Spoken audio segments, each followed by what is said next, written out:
Gujarat model of development की बात करते हैं और हमने विस्थापित हमारी भाई बहनों के सही ढंग से रिहेबिलिटेशन नहीं कर पाए। दूसरी बात, जो पॉलिटिकल परपिट्रेटर्स है they jump from power to power, तो ये एक बहुत अफसोस की बात है। मगर जहाँ तक थोड़ी बहुत सफलता की बात है, हमें लगती है कि पहली बात गुजरात के जनसंहार को लेकर कम से कम 172 कन्विक्शंस हुए। For the first time in the history of India communal violence को लेकर कन्विक्शंस हुए, उम्र कैद के कन्विक्शंस हुए।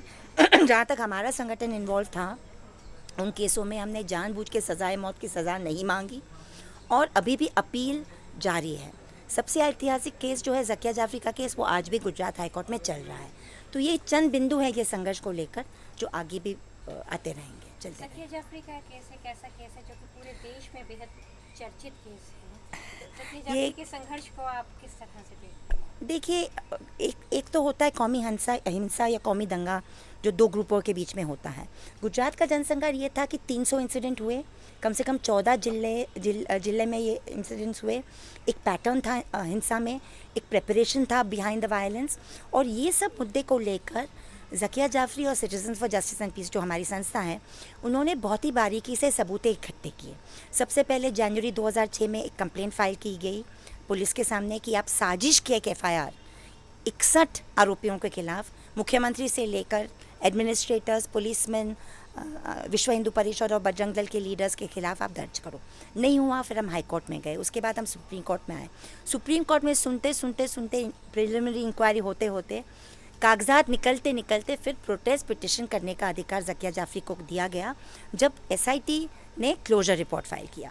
सुप्रीम कोर्ट के सामने बहुत एक अनोखा एक ये था कि एक तरफ से SIT का क्लोजर रिपोर्ट जो कहता था कि चार्जशीट करने के लिए सबूत नहीं है, और दूसरी ही वही सबूत को देखकर राजू रामचंद्रन MIKS क्यूरी का रिपोर्ट जो कहता था, आज भी कह रहा है कि सबूत है मुख्यमंत्री को प्रोसिक्यूट करने की। प्रोटेस्ट पिटिशन फाइल हुआ 15 अप्रैल 2013 में। अब यकीन मानिए, वो प्रोटेस्ट पिटिशन फाइल करने में हमें इतनी 23,000 पन्ने state information bureau records, police control room records, उन्हीं के कागजात, ऑफिशियल कागजात से हमें सबूत मिले और वो प्रोटेस्ट पिटिशन जारी हुआ। 26 दिसंबर 2013 को रिजेक्ट किया गया और उसकी अपील आज पेंडिंग है गुजरात हाई कोर्ट में और सुनवाई चल रही है। अगला डेट 31 मार्च को है। इतिहास में कभी भी चेन ऑफ कमांड रिस्पॉन्सिबिलिटी कानूनी स्तर पे स्थापित करने का इस तरह का लीगल एफर्ट नहीं हुआ है, मैं मानती हूँ। In that sense, the Zakia Jaffrey case is an historic effort.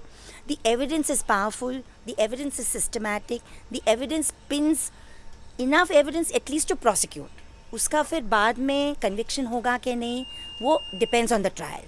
But to say at the outset कि आप prosecute भी नहीं करना चाहते हो, इसका मतलब है कि आप सबूत को इनकार कर रहे हो। इसीलिए ये केस बहुत ही ऐतिहासिक है। मामूली केस को लेकर आदमी कोर्ट में जाता है और ये इतना difficult against the government of the day, दूसरी पार्टीज के भी उसमें कितना डिफिकल्ट, बहुत ही ताकत तो पता नहीं वो एक है। अभी तक तो हम लोग खड़े हैं, ताकत ज़किया जाफ़री से मिलती है, बाकी विक्टिम से मिलते हैं। हमारी पूरी लॉयर टीम बड़ी मजबूत है। देखिए, समझने की बात यह है ये देश के नागरिक के लिए कि 92 आप देख लीजिए, 84 देख लीजिए, हमारे सिख भाई बहनों के साथ जो जनसंहार हुआ, नेली मैसेकर हुआ, भागलपुर हुआ, हाशिमपुरा हुआ। अगर ये सब हादसे में जो एक तरफे थे, अगर सही ढंग से कानून व्यवस्था अपना काम करती तो अगला वाला नहीं होता। ये स्टेट ऑफ इम्प्यूनिटी को पंक्चर करने की ज़रूरत है, क्योंकि ये क्रॉस पार्टी कंसेंसस है। इसमें बढ़ते ये जनसंहार हुआ 2002 में, और उसके बाद मुजफ्फरनगर भी हुआ। तो हमें ये culture of impunity between politicians, administrators, policeman and non state actors जो विश्व हिंदू परिषद, बजरंग दल, RSS जैसे लोग हैं, ये इम्प्यूनिटी को हमें चैलेंज करना पड़ेगा अगर हम अपने आप को संवैधानिक देश मानते हैं। मगर बहुत तकलीफ़ का काम है। जैसे ज़किया जाफ़री का केस बढ़ता गया, हमारे ऊपर हमले बढ़ते गए, आज भी हमले जारी है। आप क्या फ्यूचर देखती हैं, खासकर जुडिशरी को नज़र में रखते हुए? देखिए, जुडिशरी के सामने जब आप कोर्ट में हो तो बोलना मुनासिब नहीं है, मगर मैं अपील भी करती हूँ और एक तरह से एक हद तक उम्मीद भी रखती हूँ कि हमारे जुडिशरी के अंदर भी ऐसे लोग हैं जो संविधान के मूल अधिकार को और विजन को आज भी मानते हैं।